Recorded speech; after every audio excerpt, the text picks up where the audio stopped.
لو نفسك تبدأ في البرمجة ومش عارف تبدأ منين، ما تقلقش. انا هنا عشان اشرح لك الاساسيات في اقل من 3 دقايق بس. 3 دقايق هشرح لك الاساسيات، مفهوم عام، حاجات على السريع كده، وطريقة سهلة وان شاء الله تكون بسيطة. يلا بينا.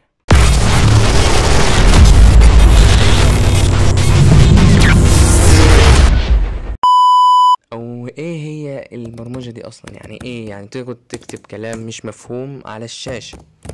البرمجة ببساطة انك تكتب اوامر للجهاز للكمبيوتر عشان ينفذها.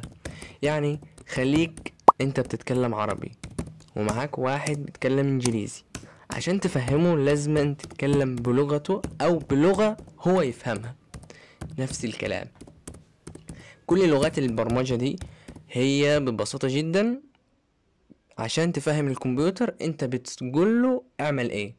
طبعا اللغات دي اسمها عندك بايثون، جافا وجافا سكريبت، وضمن اشهرهم او اللي انا اعرفهم، يعني زي ما قلنا انا لسه مبتدئ. في بقى حاجات كده اساسية برضو لازم تعرفها لحديا، منها المتغيرات دي حاجة كده زي مثلا انت عندك علبة، وفي العلبة دي بتخزن او بتعين حاجة معينة. مثلا انت عندك صندوق بتعين فيه هدومك، درج مثلا حاطط فيه الشرابات، دولاب مثلا، اي حاجة. دي المتغيرات. وفي حاجة برضو اسمها الجمل الشرطية، ودي يعني ان شاء الله يعني انا شفتها يعني، وهي ناس كتير بتعقدها في الفاضي، سهلة. تالت حاجة الحلقات او اللوبس او التكرار. ده بدل ما تقعد تكتب مثلا للكود مثلا للكمبيوتر، بدل ما تقعد تكتب له اطبع كذا، اعمل كذا، اعمل كذا، اعمل كذا، كل شوية انت افرض عايز تعمل ده 3000 مرة، تقعد تكتب نفس الامر 3000 مرة، مستحيل. فبتستخدم اللوب. طبعا اللوب في اف، في دي اف هي الشرطية معلش، في فور، في الوايل لوب، وان شاء الله الحاجات دي كلها نعرفها. بعد كده الدوال او الفانكشنز، بتجمع شوية اوامر تحت اسم واحد وتقدر تنادي عليهم في اي وقت. يعني مثلا بتعمل فانكشن من تأسيسك، انت اللي بتعملها بايدك، مش حاجة متعرفة في الكونسول عندك او في اللغة دي، بتعملها انت وبعدين تقدر تستدعيها في اي وقت براحتك، ولما يجي وقتها ان شاء الله نشرحها. لو بقى بتفكر تبدأ منين، بصراحة انك تبدأ منين حاجة مهمة جدا. انا دورت وناس كتير قالت ابدأ ببايثون. ليه بايثون؟ لانها جدا جدا جدا سهلة، تقدر تستخدمها في حاجات كتير، المواقع، تطبيقات، الذكاء الاصطناعي، موجودة مجالاتها استخدامها كتير، تطوير الويب، تطوير الجيمز، كل شيء يعني موجودة ماشية معاك في كله.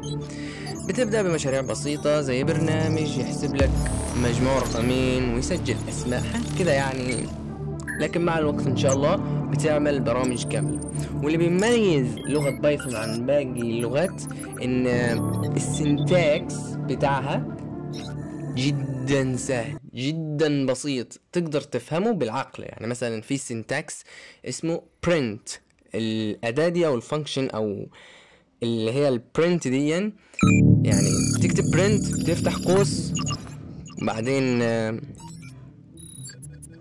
كوما، بعد كده تكتب الشيء اللي انت تبقى، يعني انت اللي انت عايز تكتبه وهو يكتب لك. تمام. هي برنت يعني اطبع، حفظتها، بدل ما تقعد تكتب معرفش ايه وتسيب مسافات وقواس وحاجات جدا معقدة انا شفتها في لغات تانية. فده اسهل، دي الميزة من وجهة نظري، ان هي سنتكس بتاعها جدا رهيب، جدا سهل بطريقة مش طبيعية، وهنتكلم عليه لما يجي وقته. لو استفدت من الفيديو اعمل لايك وسبسكرايب، او ما تنساش بس سبسكرايب ضروري جدا ضروري، ولانك يعني لو حابب تستنى الفيديو الجاي ان شاء الله، فهنبدأ مع بعض ان شاء الله المشوار لحد ما تبقى محترف، يعني بروفيشنال في البرمجة. وان شاء الله في الحلقة الجاية هنكتب اول كود او اول سطر كود، وهيكون بعنوان Hello World. سلام.